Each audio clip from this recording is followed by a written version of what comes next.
Assalamualaikum warahmatullahi wabarakatuh.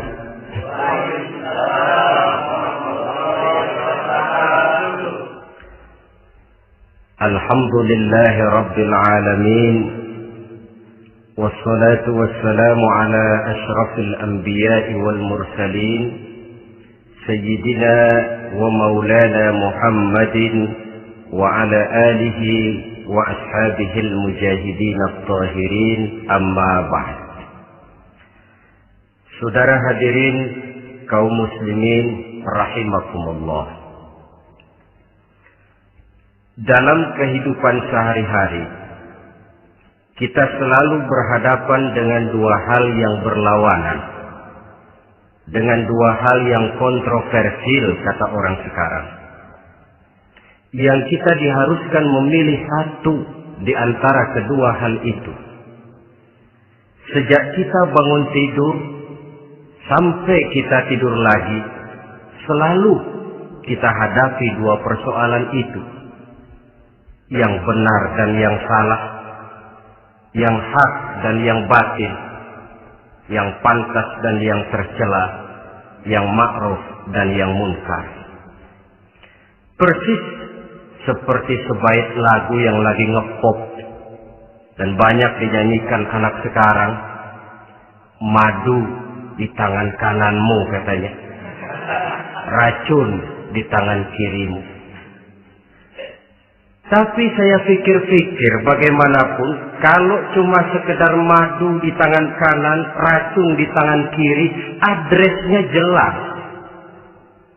Yang repot kalau kita sudah tidak tahu lagi mana yang madu, mana yang racun. Lebih celaka lagi di zaman sekarang, banyak racun mereknya madu. Kita terpedaya, kita terpesona, kita terpukau oleh racun yang bermerek madu ini. Kita minum dia, yang akibatnya rawan di dalam kehidupan kita.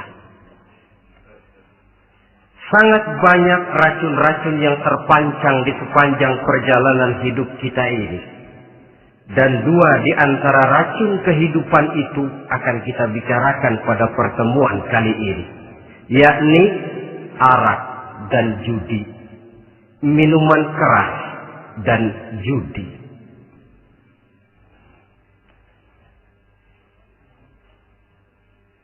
Sebagai yang kita maklum bahwa Islam bertujuan memelihara kemuliaan manusia yang diciptakan fi ahsani taqwim, dalam bentuk yang paling sempurna. Arak atau minuman keras jelas merupakan hal yang merusak dari berbagai aspek kehidupan. Entah kesehatan tubuh, entah pertumbuhan akal, ketentraman rumah tangga, ketentraman masyarakat, bangsa dan negara. Cobalah sejenak kita adakan penyelidikan. Kalau masuk kita ke dalam penjara, melihat sel-sel di sana, berapa banyak yang mendekam di sel karena urusan minuman keras. Masuk kita ke rumah sakit, berapa banyak yang dirawat akibat minuman keras, akibat stres yang dialaminya.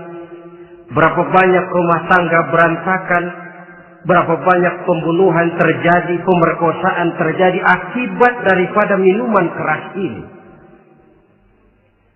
Yang paling ironi kalau dia sudah menyerang anak-anak muda kita. Padahal kita tahu remaja, pemuda adalah bentuk miniatur daripada kehidupan suatu bangsa. Akan bagaimana warna Indonesia 20, 30, 40 tahun yang akan datang, remaja dan pemuda kita jawabannya. Bahkan dari segi agama pun, akan bagaimana warna Islam di Indonesia 20, 30 tahun yang akan datang, remaja itu pula jawabannya. Karena itu, tidak terlalu berlebihan kalau saya berkata bahwa untuk menghancurkan Islam di Indonesia ini, tidak perlu menghancurkan pondok pesantren, tidak perlu menutup masjid, melarang pengajian, menyegel musola, tidak perlu. Untuk menghancurkan Islam di Indonesia, cukup dengan meracuni remaja, pemuda-pemudi Islam di Indonesia. Kalau mereka sudah diracuni, dijauhkan dari agamanya, masalahnya tinggal menunggu pergantian generasi. Maka yang jadi pilot proyek jelas remaja, pemuda, termasuk dengan menanamkan pengaruh minuman keras. Ditanamkan ke tengah remaja kita ini untuk jauh dari tuntunan agama. Hei pemuda-pemuda Islam, kalau kau mau jadi pemuda modern, jangan dekat-dekat ke masjid. Masjid khusus 60 tahun ke atas. Sepertinya di depan masjid itu ada papan pengumuman masjid khusus 60 tahun ke atas. Baca Quran kolot. Seiring dengan itu lalu modernisasi diartikan dengan westernisasi. Kau tidak akan bisa jadi pemuda modern sebelum semua yang datang dari barat kau telan mentah-mentah. Kau harus bisa bergaul seperti orang barat, berumah tangga macam orang barat, makan minum seperti orang barat. Kalau nyanyi lagu barat yang orang lain gak ngerti, kamu juga gak tahu.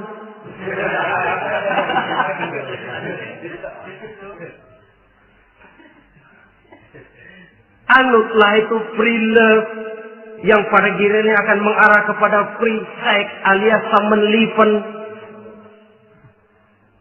Isaplah itu ganja, morfin, narkotik. Jikalau sudah terlena kita dengan itu, maka kehancuran suatu bangsa sesungguhnya sudah dimulai. Penyakit minuman keras ini bukan cuma penyakit zaman ini. Masyarakat yang dihadapi oleh Rasulullah Shallallahu Alaihi Wasallam 14 abad yang lalu juga masyarakat yang kemaruk dengan minuman keras. Arab jahiliyah kalau sudah minum arak mabuk, tidak cuma minum, dia mandi pakai arak. Sistem pendidikan yang disampaikan Islam bijaksana. Mula-mula diberikan gambaran bahwa arak itu walaupun ada manfaatnya tapi ada bahayanya, dan bahayanya jauh lebih besar daripada manfaatnya. Tahap kedua diberikan pesan jangan mendekati sholat dalam keadaan mabuk. Padahal sholat 1 hari 1 malam 5 kali artinya makin jauh saja dia dari arak itu. Pada saat kondisi iman sudah memungkinkan, barulah turun vonis bahwa arak itu najis, perbuatan setan, jauhi. Yang ironi yang saya katakan tadi, racun mereknya madu. Kadang-kadang kita dibuai dengan iklan yang tidak mendidik. Saya pernah lihat ada iklan misalnya, Anda ingin modern, majulah bersama minuman ini. Atau minuman ini lambang pergaulan dunia yang maju. Modern diukur dari minuman. Yang jadi korban akhirnya remaja dan pemuda-pemudi kita. Saya teringat satu analisa dari Rasulullah Sallallahu Alaihi Wasallam. Beliau bersabda, Inna min asratis sa'ah. Sesungguhnya di antara tanda-tanda kiamat. Apa kiamat itu? Dalam arti yang umum, kiamat itu saat di mana alam ini hancur, bumi gempa, air laut tumpah ke darat, gunung meletus, planet-planet bertabrakan, lalu semua yang bernama hidup mati. Itu kiamat beneran. Saya nggak mau cerita kiamat beneran, sebab saya sendiri nggak kepengen ngalamin. Yang sering kita ngalami ini kiamat kecil-kecilan, kiamat mini. Apa kiamat mini itu? Hancurnya sendi-sendi kehidupan sosial. Maksiat merajalela, munkarat menjadi-jadi. Yang ma'ruf dianggap munkar, yang munkar malah menjadi ma'ruf. Yang salah disanjung-sanjung, yang benar dicaci maki. Tuntunan dianggap tontonan, tontonan malah jadi tuntunan. Kan kiamat kalau sudah begitu. Pencungkiran nilai. Kenapa hal semacam ini bisa terjadi? Penyebabnya kata Nabi, pertama ayyurfa'al ilmu. Ilmu diangkat oleh Allah. Bagaimana cara Allah mengangkat ilmu dan apa maksudnya itu? Allah mengangkat ilmu itu, saudara, caranya pertama dengan mewafatkan ulama. Makin banyak ulama wafat, makin banyak ilmu ditarik. Yang kedua, kurangnya minat orang untuk belajar agama. Kalau sudah klop macam itu, artinya agama sudah disudutkan ke pojok-pojok kehidupan. Agama cuma sekedar tinggal dekorasi. Agama cuma seminar, cuma kongres, cuma muktamar. Tapi bahwa agama merupakan realita dalam kehidupan, itu tidak pernah terwujud. Kalau ulama sudah tiada, minat orang belajar agama berkurang, maka ajaran Allah tidak lagi didenungkan orang. Dikala itu, wa yuzharul jahlu, akan muncullah kebodohan. Nampak kebodohan di mana-mana. Muncul permissive society, masyarakat yang merasa boleh hidup dengan kaidah serba boleh. Tidak ada halal, tidak ada haram. Tidak ada hak, tidak ada batil. Semuanya serba boleh. Kalau sudah begitu kondisi masyarakat, terjadilah apa yang dianalisa oleh Nabi. Dikala itu, wayabsu zina. Zina dikerjakan berterang-terangan. Orang sudah tidak punya malu. Hidupnya sudah pakai prinsip punya kuping kebo. Punya muka tembok. Punya kulit badak. Kalau juga dikasih tahu, malu dong kau tinggal serumah belum nikah. Malu sama siapa? Masyarakat. Allah, masyarakat cuek aja.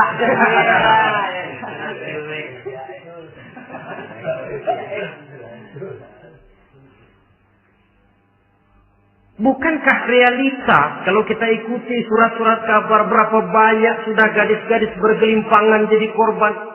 Berapa banyak bayi-bayi yang lahir ke alam ini tanpa harus tahu kemana dia mesti manggil bapak.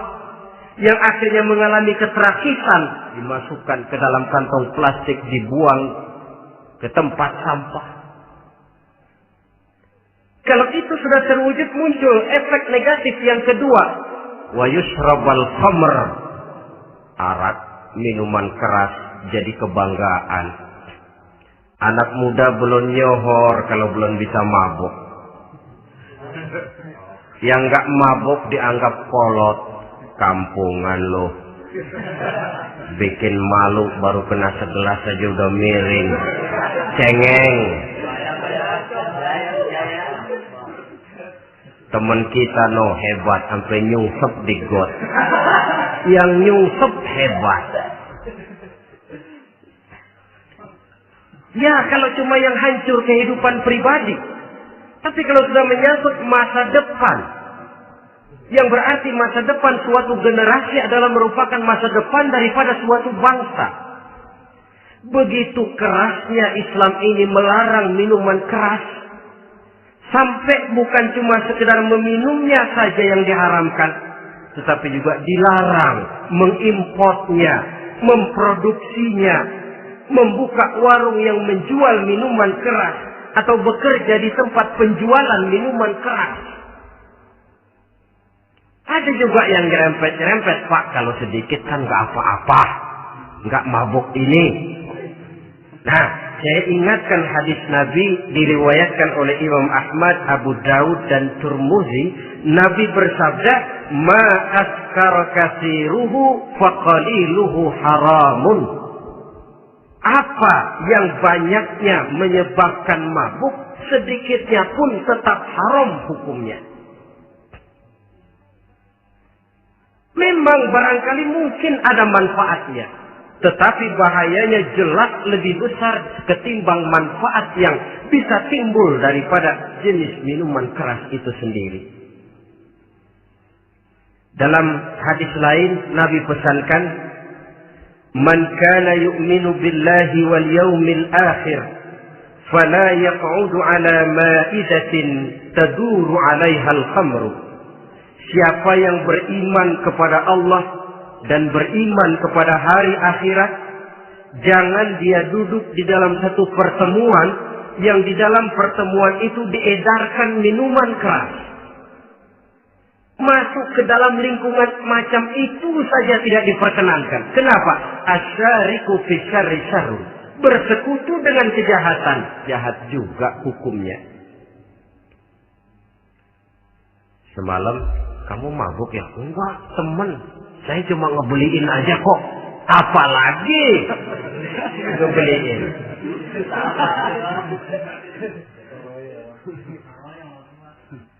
Sebab apa? Dalam keadaan mabuk, orang tidak lagi bisa berpikir secara logik. Daya kontrol hilang, artinya perbuatan sudah tidak terkontrol lagi. Yang pertama. Yang kedua, IQ tidak akan tumbuh dan berkembang secara normal seperti yang kita harapkan. Yang ketiga, harga diri akan runtuh hancur di tengah masyarakat. Bayangkan kalau tengah malam kita digotong orang diantar ke rumah kita. Dengan kondisi macam itu masih punya muka kita untuk tegak di tengah masyarakat. Masih punya harapan kita untuk tumbuh menjadi pemimpin sementara orang terkenang. Ini kan yang kemarin malam gua gotong, dia lagi mabuk. Harga diri, kepribadian. Jangan lupa saudara, kita hidup di tengah masyarakat. Masyarakat itu punya hukum yang tidak tertulis, tapi lebih kuat dan lebih kejam daripada hukum tertulis. Orang bilang, sekali arang tercoreng di dahi, seumur hidup orang akan tetap ingat. Makanya Rasulullah dalam hadis memberikan tamsil untuk adik-adik remaja muslim ini, masalul mu'min kamasalin nahli. Perumpamaan orang yang beriman itu persis seperti tawon. Mentalitas orang mukmin persis tawon. Apa mentalitas tawon? Kalau kita ngaji bab tawon, kita renungi apa keistimewaan tawon. Saya lihat-lihat, ternyata tawon itu punya 4 keistimewaan. Pertama, tawon itu yang dihisap selalu saripati bunga. Bagus makanannya. Belum pernah tawon keliru makan. Saya belum pernah dengar kok ada tawon makan tahu.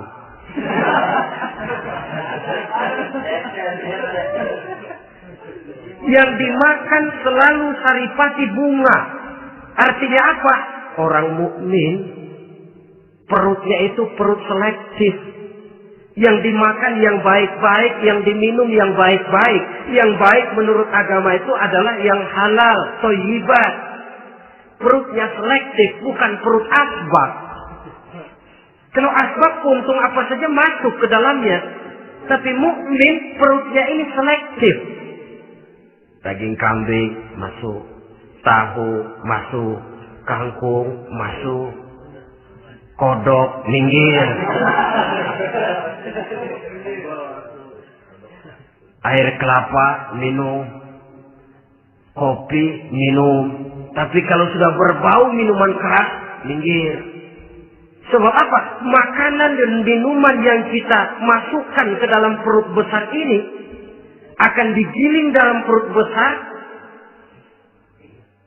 akan melahirkan energi, menggerakkan sel-sel pembuluh saraf.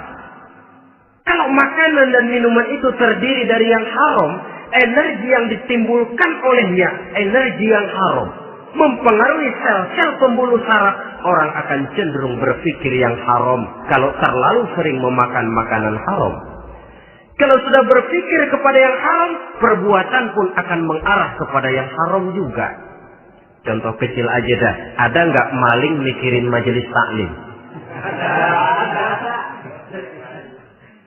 Karena yang dimakan lebih banyak yang haram, yang dipikir paling-paling nanti malam rumah siapa lagi nih ya? Sudah mengarah ke sana.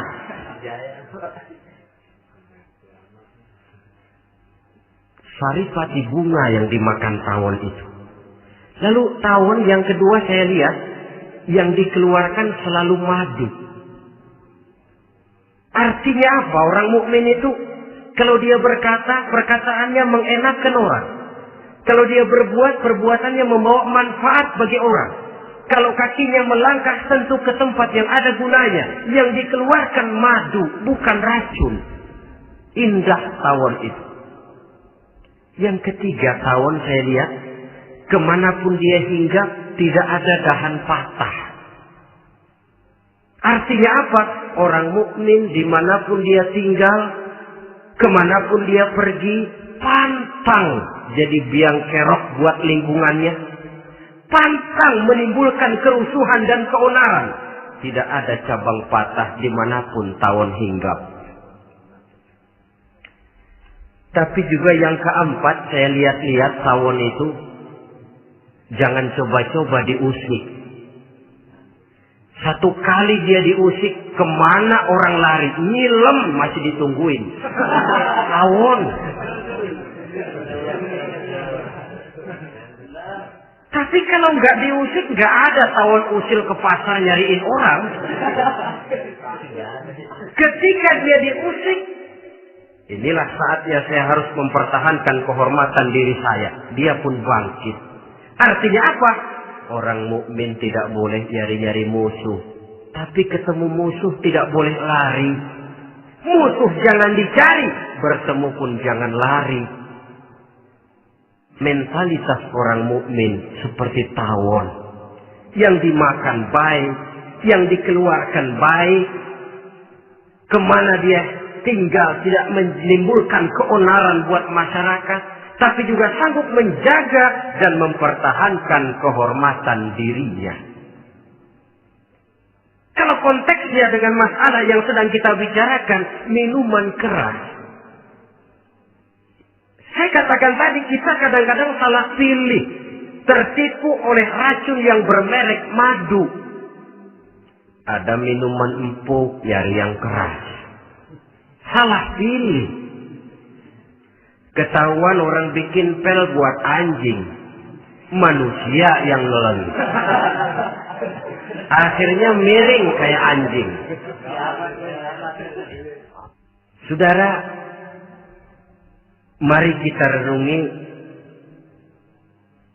An-Nisa ayat 140. Allah Subhanahu wa ta'ala mengingatkan, "Qad nazzala 'alaikum fil kitab أن إذا سمعتم آيات الله يكفر بها ويستهزأ بها فلا تقعدوا معهم حتى يخوضوا في حديث غيره إنكم إذا مثلهم."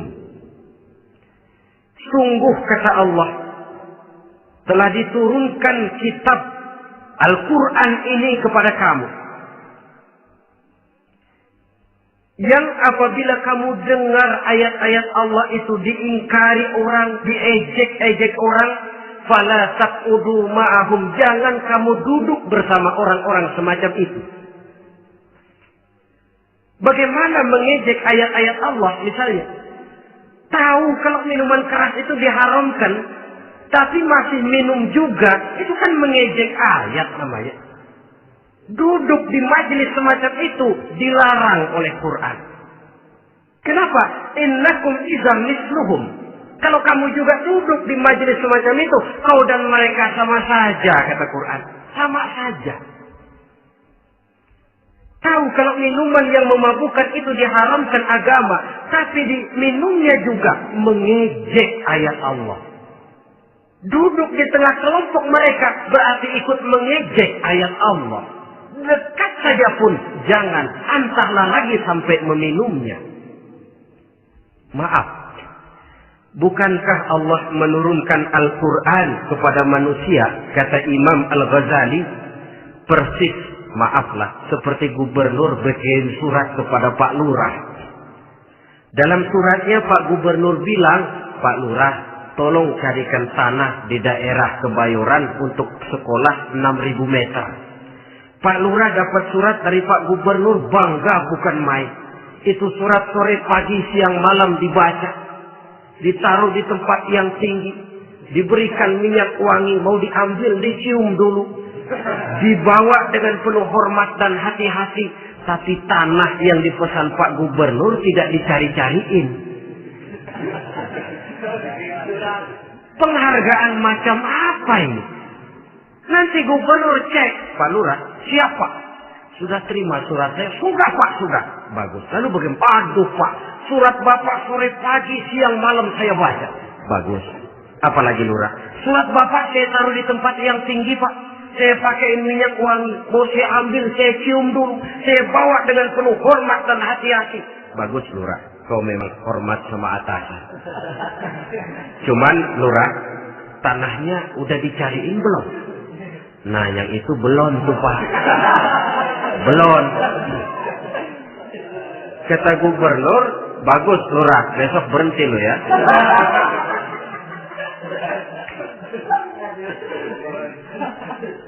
Membacanya memang penting. Al-muta'abbad bitilawatih, beribadah dari sebab membacanya. Tapi setelah kita baca, kita tahu isinya. What next? Mau apa kita dengan isinya itu? Jangan yang kita baca kita injak-injak. Itulah ironinya. Bagaimana Quran itu mau membawa keberkahan dalam hidup ini? Kalau yang kita baca sering kita injak-injak. Dalam kehidupan kita baca ayat wa ahallallahu al-bai'a wa harrama riba. Allah halalkan jual beli, Allah haramkan riba, tapi renten ditelan terus.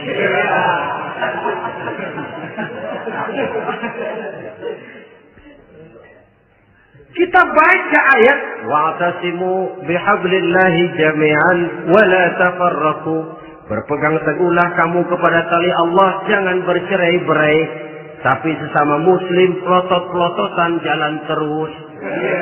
Janganlah yang sesama muslim kadang-kadang yang mengklaim dirinya sebagai pemimpin Islam kelihatannya juga sikut-sikutan jalan terus.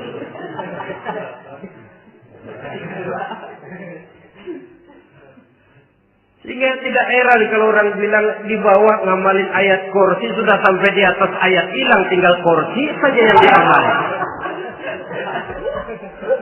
Ironi dan menyedihkan. Perjalanan panjang memang saatnya kita menunggal dengan Al-Quran ini. Tetapi prosesnya memang harus kita mulai dari sekarang. Perkara kapan proses ini selesai, itu bukan masalah kita. Tapi bahwa kita sudah memulai suatu proses, itulah yang diharapkan. Hadirin yang saya hormati, oleh karena kerasnya peringatan Islam terhadap minuman keras, pernah satu hari seorang lapor kepada Khalifah Umar bin Abdul Aziz bahwa ada sekelompok orang berkumpul meminum minuman keras. Kata Khalifah Umar bin Abdul Aziz, jerah mereka, hukum, cepat. Ya Khalifah, kenapa? Di tengah mereka ada juga orang yang Ramadan biasa puasa. Begitu, iya, yang biasa puasa duluan hukum. Kenapa? Mengerti memang lebih besar resikonya daripada tidak mengerti. Kalau yang tidak mengerti dilatar belakangi oleh kebodohan, barangkali masih bisa ditolerir, masih bisa dimaklumi. Ini toh sudah tahu mau puasa, kenapa berkumpul di majelis yang ada minuman keras? Tapi memang kelompok ini kan memang selalu ada. Kita lihat dalam masyarakat itu kan ada 4 kelas. Pertama, ada orang yang tahu perintah dan tahu larangan. Ini the first class, kelompok terbaik. Perintah tahu dia kerjakan, larangan tahu dia jauhi. Ini orang terbaik.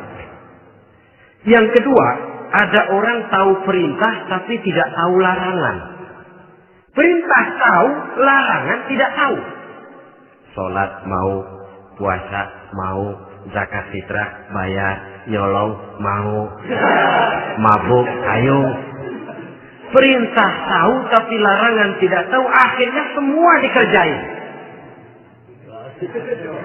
Barangkali yang rada bingung malaikat bagaimana nyatatnya ini, kotor absen. Gelas yang ada di hadapan saya ini, kalau semua diisi air putih macam ini, kan jelas bisa diminum orang. Kalau semua diisi bensin, jelas bisa diminum motor.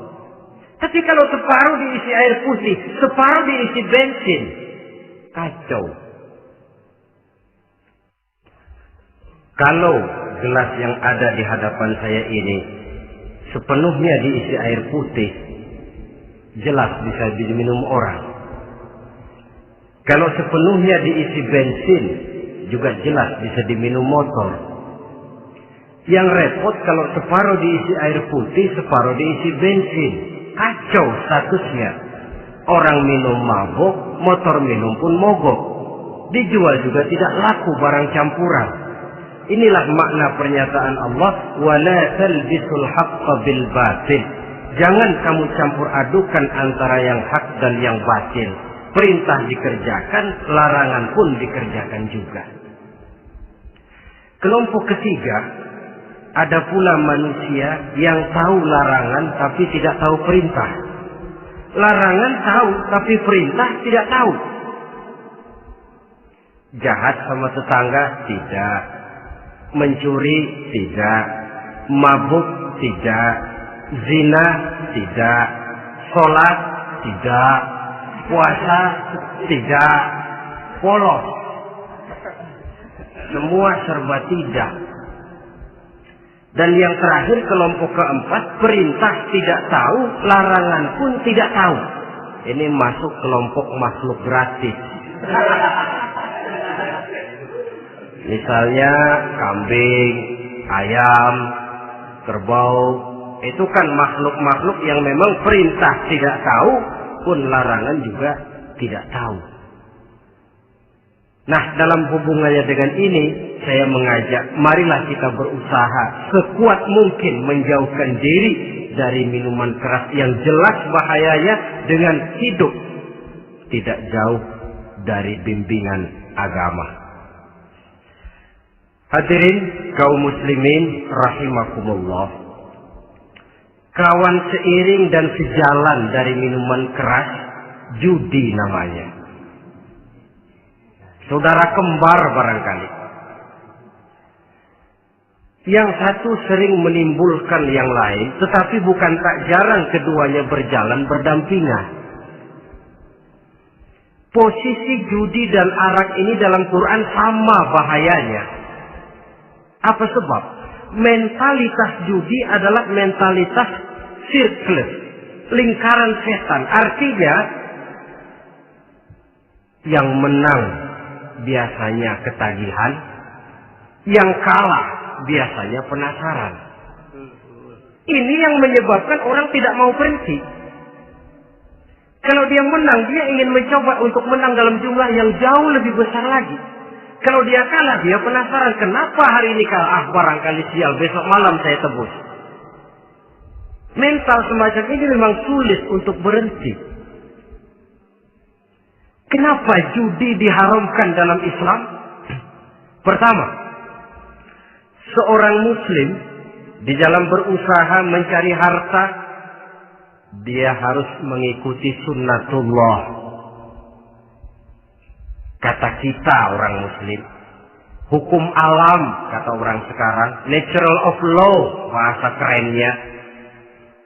Berusaha menurut hukum kausal, memasuki rumah dari pintunya, menunggu suatu akibat dari sebab yang kita lakukan. Bahwa kalau begini, mesti begitu.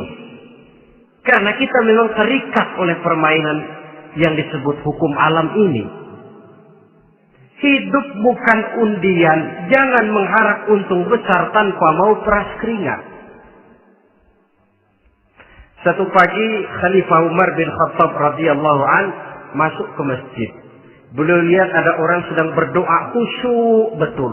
Ditunggunya 2 menit, 3 menit, sampai 10 menit lebih belum juga selesai. Agak lama orang itu berdoa. Selesai berdoa, dihampiri orang itu oleh Sayyidina Umar. Beliau tanya, saudara, lagi apa tadi itu? Berdoa ya Khalifah. Minta kepada Allah? Tentu minta kepada Allah. Minta apa? Minta rezeki. Sudah lama? Dari tadi habis sembahyang subuh.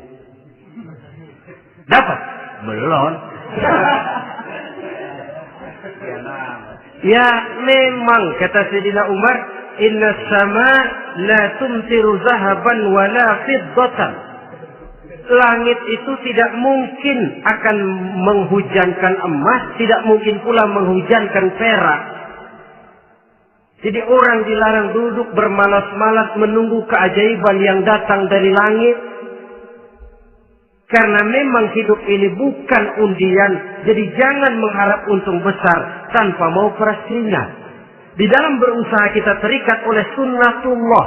Kalau begini sebab penyebabnya, akan begini akibat yang ditimbulkannya.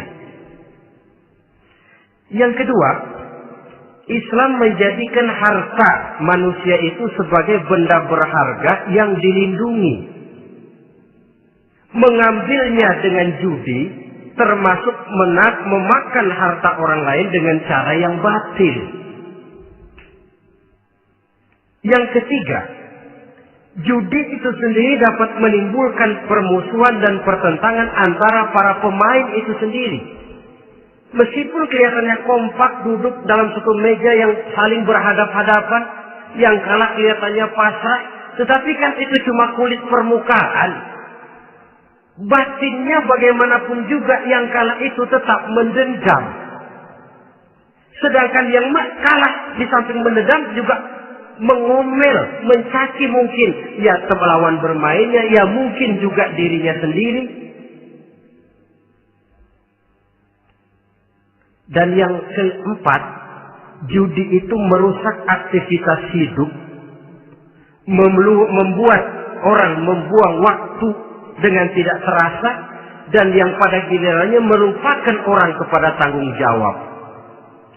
Wah, kalau sudah memegang kartu, konon kabarnya, saya sendiri alhamdulillah belum pernah,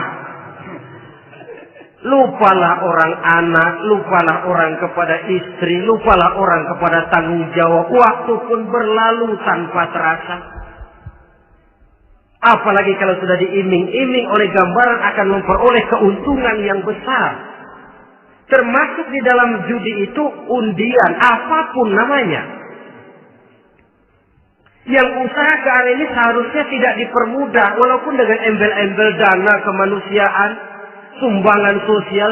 Saya tidak begitu yakin, saudara, bahwa bangsa Indonesia ini sudah begitu menipis rasa kemanusiaannya, sehingga untuk berlaku sosial mesti diimbangi dengan hadiah sekian juta rupiah. Saya tidak percaya bahwa umat Islam di Indonesia sudah begitu tipis rasa kasih sayangnya kepada sesama, sehingga sulit mengeluarkan bantuan kalau tidak diimbangi dengan hadiah yang sekian puluh juta rupiah. Yang saya khawatir apa? Pada gilirannya di negeri ini akan makin banyak penghayal-penghayal kelas berat, tukang-tukang ngelamun kelas tinggi, yang hidup cuma ngumpulin jikalau andai kata umpama misalnya orang sudah kemana-mana kita masih menghitung jikalau.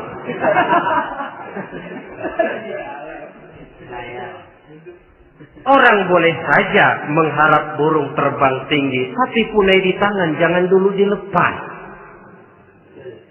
Artinya, idealisme silahkan terbang setinggi langit, tapi kaki harus tetap berpijak di alam realita. Bahwa memang lebih baik makan singkong dalam kenyataan daripada makan roti tapi ngimpi.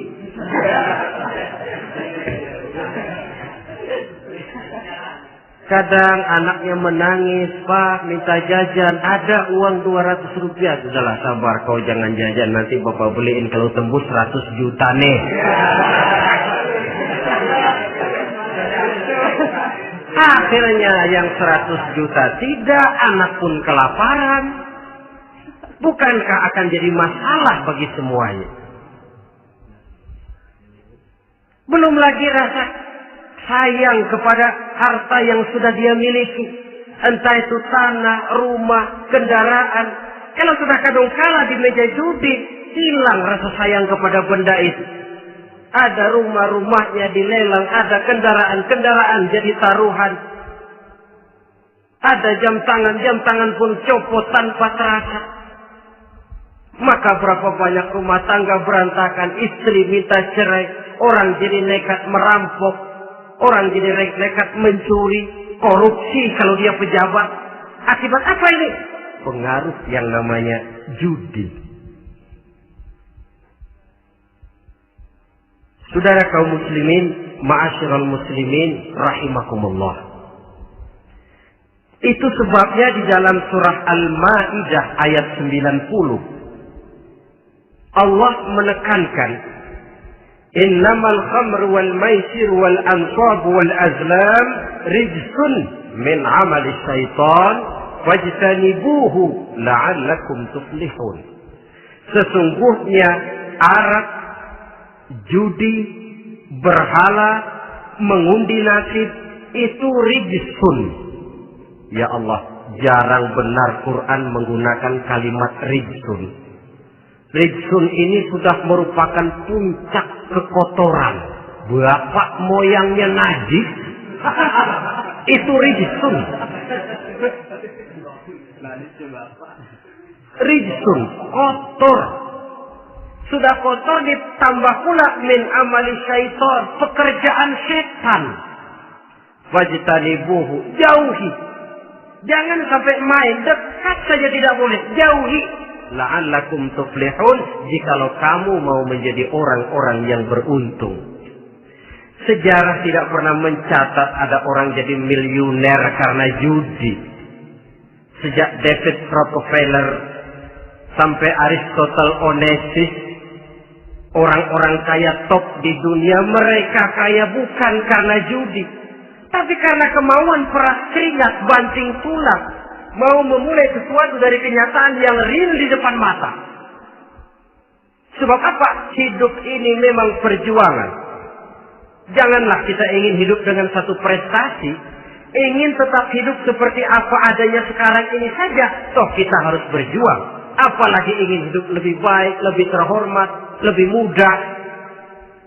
Hidup perjuangan. Perjuangan berarti pengorbanan. Berani hidup artinya berani berjuang. Berani berjuang maksudnya rela berkorban. Takut berkorban, jangan berjuang. Tidak mau berjuang, berhenti hidup. Itu logika. Dan bagaimanapun saya yakin lebih baik berkorban daripada menjadi korban. Kalau sekarang kita berkorban, peras keringat, banting tulang, berusaha secara sunnatullah untuk menghidupi anak, istri, keluarga, pada satu saat kita tidak akan menjadi korban kebrutalan anak-anak kita sendiri. Kalau mereka dibesarkan dan tumbuh berkembang oleh hasil yang diperoleh dari meja judi. Ayat 91 Al-Maidah ini lebih memperkuat lagi. Kalau itu arak, judi, berhala, mengundi nasib adalah perbuatan setan, sebenarnya setan mau apa sih? Ayat 91 menegaskan, innama yuridu syaitanu ayyuqi'a bainakumul adawata wal baghdha'a fil khamri wal maisir. Yang dimaui setan itu tidak lain supaya dengan arak dan dengan judi timbul rasa permusuhan, sikap memusuhi, saling marah di antara kamu. Coba, biasanya dalam meja judi sudah loyo, waktu juga sudah berlarut-larut. Yang menang mau berhenti, apa yang kata yang kalah? Berhenti dah, gua wacok loh. Enak bener, gua lagi kalah lu berhenti. Coba, kira-kira kapan akan selesai permainan? Akan timbul permusuhan, akan timbul rasa dendam, kesumat yang ditanamkan oleh setan. Karena memang baik arak, baik judi, baik berhala, baik mengundi nasib, itu semua permainan-permainan setan yang diberikan kepada kita untuk kita ikut andil bermain di dalamnya. Tatkala kita ikut terkena jerat setan, tertawalah mereka. Kenapa? Oh, makin banyak teman saya di neraka. Maaf, setan itu kan sudah tahu vonisnya. Ketika dulu di dengkotnya yang namanya iblis terusir dari surga, itu bikin semacam perjanjian dengan Allah. Tuhan, kenapa ini? Gara-gara Adam saya terusir dari surga. Maka sejak saat ini Adam dan seluruh keturunannya adalah musuh bebuyutan saya. Saya akan gelincirkan mereka dari jalan. Silahkan iblis, goda mereka. Tapi kau tidak akan mungkin bisa menggoda mereka kalau hamba-hambaku itu menjadi hamba yang ikhlas. Hanya hambaku yang ikhlas yang tidak mungkin kamu goda. Yang lain barangkali bisa. Sejak saat itulah iblis memproklamirkan permusuhan. Dan dia sudah tahu betul vonisnya neraka. Tugas dia sekarang bagaimana mengumpulkan teman sebanyak-banyaknya ke dalam neraka. Hamba Allah saja yang tidak tergelincir kepada minuman keras dan judi. Hamba Allah yang ikhlas itu bagaimana? Yang ikhlas menjadi hamba Allah. Dalam arti kata dan perbuatannya memang mencerminkan bahwa dia hamba Allah. Maaf. Di zaman sekarang ini kan banyak orang cuma berkata, saya hamba Allah, mulutnya.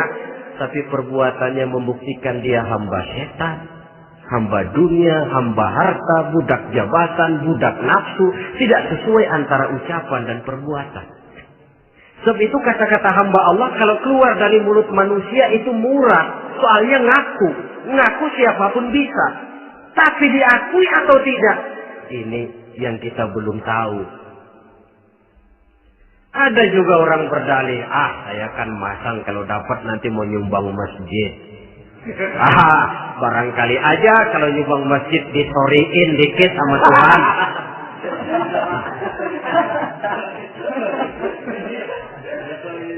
Apa bisa begitu? Saudara, kita tidak mungkin mencuci kain dengan air najis. Inna Allaha thayyibun, kata Nabi, la yaqbalu illa thayyiba. Allah itu baik dan hanya menerima yang baik. Bahwa dalam Islam tujuan yang baik harus dicapai dengan prosedur yang baik. Bahwa niat menyumbang masjid bagus, tapi hasil daripada judi atau undian tidak akan menyampaikan kita kepada tujuan itu.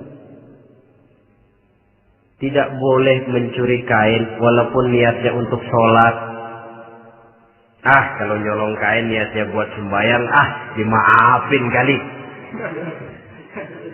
Walaupun sholatnya sah, mencuri kainnya tetap saja dosa. Islam tidak menghalalkan segala cara untuk mencapai suatu tujuan. Bahwa tujuan yang baik harus dicapai dengan cara yang baik juga. Dan penyakit judi ini juga bukan penyakit baru. Sejak dulu. Masa jahiliyah judi mereka. Saya kira kalau Las Vegas, kota judi Amerika saja barangkali masih kalah dengan cara judi jahiliyah dulu. Mereka kalau sudah judi itu uang. Habis uang, ada punya tanah pasar, taruhan. Habis tanah, ada rumahnya di pasar. Apalagi yang ada? Ternak unta dipertaruhkan. Harta habis, rumah ludes, kebun binasa. Ada istri juga dipasangin. Judi.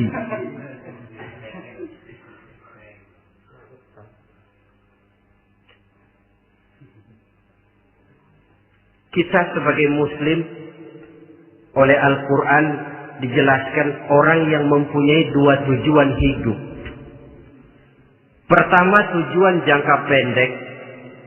Yang kedua tujuan jangka panjang. Tujuan jangka pendek dunia dan seluruh isinya. Tujuan jangka panjang adalah akhirat dan ridho Allah. Ini yang terpantul dalam doa setiap kita. Rabbana atina fid dunya hasanah wa fil akhirati hasanah. Tercapai tujuan jangka pendek di dunia hasanah dan tujuan jangka panjang wa fil akhirati hasanah. Untuk mencapai tujuan jangka pendek, merangkul dunia dan seluruh isinya, Apa yang jadi modal utama? Pertama, pendidikan.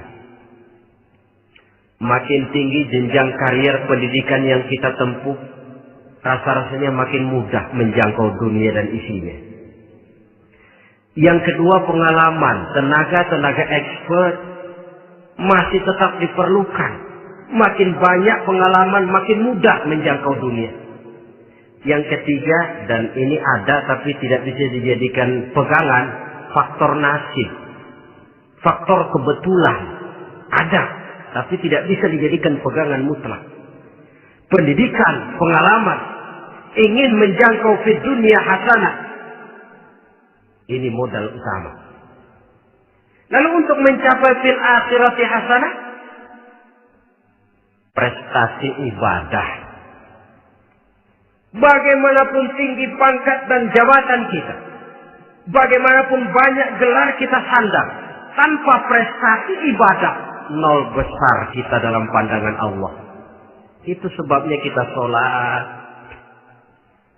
Jadi tidak beralasan kalau orang ditanya, kenapa sih kamu nggak sholat? Ah, tetangga saya sholat melarat terus. Memang sholat itu bukan untuk mencari uang kok.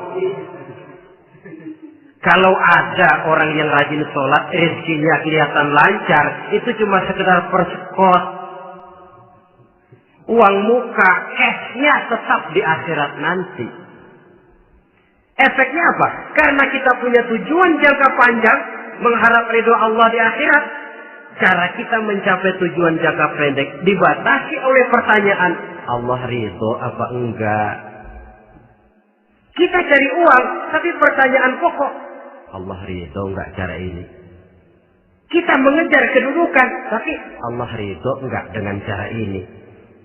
Ini yang menyebabkan kita lantas tidak lalu menghalalkan segala cara. Yang penting tujuan tercapai cara apapun halal. PKI. Kan cuma PKI yang berprinsip asal tujuan tercapai cara apapun halal. Dan kita sudah sepakat PKI dan seluruh ajarannya tidak berhak hidup di bumi Pancasila ini. Cuma jangan sekedar PKI-nya dikutuk tapi ajarannya dipakai.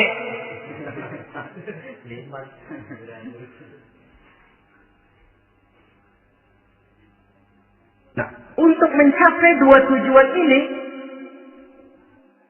Islam mengajarkan sistem keseimbangan. Sehingga Nabi sabdakan, "I'mal li dunyaka ka'annaka ta'ishu abada, wa'mal li akhiratika ka'annaka tamutu ghada." Bekerjalah buat duniamu seolah-olah kau akan hidup untuk selamanya, tetapi bekerjalah untuk akhiratmu seolah-olah kau akan mati besok. Jadi kalau kita sudah sholat menghadap Allah, usolli fardhu maghrib, Allahu Akbar, ingat seolah-olah kita akan mati besok supaya timbul khusyuknya. Tapi kalau kita sudah bekerja, kuliah, bekerja, belajar di tempat tugas, ingat seolah-olah kita akan hidup selamanya supaya timbul gairah kerja. Jangan dibalik. Di kantor ingat mati, lemas terus. Ngapain kerja sungguh-sungguh bakalan mati. Lagi sholat ingat Duta Merlin, Altiron Plaza, ya kacau. Salah pasang, tidak pada tempatnya. Untuk mencapai fid dunya hasanah ini, Islam mengajarkan tempuh jalur yang mengikuti sunnatullah. Itu yang dihargai oleh agama. Terikat oleh hukum kausal bahwa kalau ini yang saya usahakan hasilnya akan begini.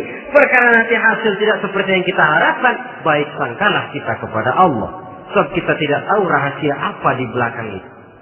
Kadang orang mengeluh, habis saya rajin sholat tapi rezeki seret, berhenti aja dah. Kita tidak tahu rahasia di belakang itu. Pernah hadirin, satu hari seorang petani, dia selesai bekerja di ladang, istirahat. Dia tidur di bawah sebuah pohon beringin. Di sebelah pohon beringin itu ada pohon labu. Dia berpikir, Kalau saya lihat-lihat Tuhan nggak adil katanya. Masa pohon beringin pohonnya besar, buahnya kecil. Pohon labu pohonnya kecil, buahnya gede. Tuhan bukan arsitek ulung ini.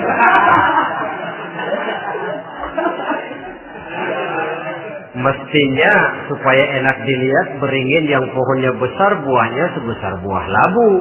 Pohon labu yang pohonnya kecil buahnya kecil saja sebesar buah beringin. Tidak adil Tuhan. Baru dia selesai berpikir Tuhan tidak adil, jatuh sebutir buah beringin tepat menimpa hidungnya. Dia terkejut. Astagfirullahaladzim. Kalau begitu saya sadar katanya Tuhan benar-benar adil. Coba kalau buah beringin segede buah labu. Waduh, kayak apa muka saya ini?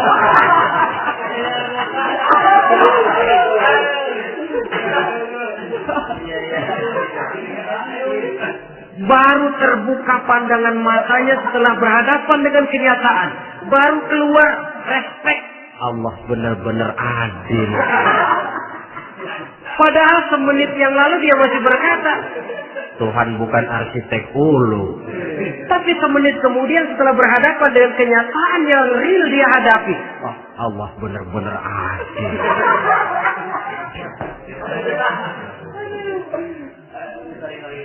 Itulah kehidupan ini.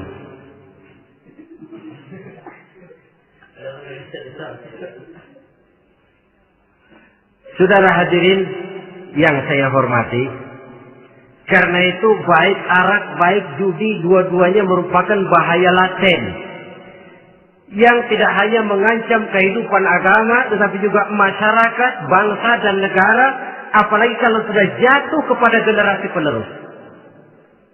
Dan yang bagaimanapun juga saya berpikir sebenarnya remaja, pemuda, pemudi kita cuma korban dari suatu sistem.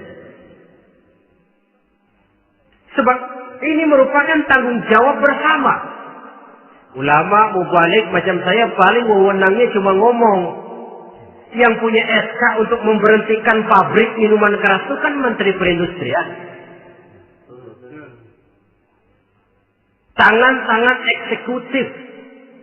Sehingga kalau Nabi katakan, Man ra'a minkum munkaran falyughayyir biyadihi wa illam yastati' fa bilisanihi wa illam yastati' fa biqalbihi. Apabila salah seorang kamu melihat suatu kemunkaran, termasuk minuman keras dan judi di dalamnya, rubah itu. Dengan cara apa? Kalau kau mampu dengan tangan, artinya power, kekuatan. Kalau dengan tangan tidak mampu, ini orang kalau gue pukul gue yang melintir nih. Umpamanya, fabilisan nih, dengan lidah ngomong. Mas, saya senang sampean tinggal di sini, kampung kami tambah warga, tapi tolonglah jangan bawa pengaruh yang tidak baik. Kalau ternyata bicara pun tidak berani, fabiqalbi, cukup dalam hati, sekurang-kurangnya tidak ikut membenci kemungkaran dalam hati, itulah kadar iman yang paling lemah. Ini secara umum. Tapi kalau hadis ini kita mau adakan semacam, katakan description of job, bahasa kerennya, kita adakan pembagian tugas. Siapa yang harus merombak kemungkaran dengan power? Penguasa, pemerintah, sebab dia punya aparat. Siapa yang merombak kemungkaran dengan lidah? Ulama, kiai, mubalik, ngomong. Siapa yang hanya merubah kemungkaran dalam hati? Kita umumnya rakyat lemah ini. Yang mau ngomong gak berani, tapi hati pegel. Nah, kalau sudah ada pembagian tugas semacam itu, insya Allah masing-masing akan berjalan pada relnya. Dan pada akhirnya selamatlah kita, bangsa Indonesia, umat Islam pada khususnya, dari bahaya, baik bahaya minuman keras maupun bahaya judi. Menyelamatkan bangsa dan yang lebih lagi menyelamatkan masa depan kita. Sekianlah saudara pertemuan kita pada saat ini. Mudah-mudahan ada manfaatnya.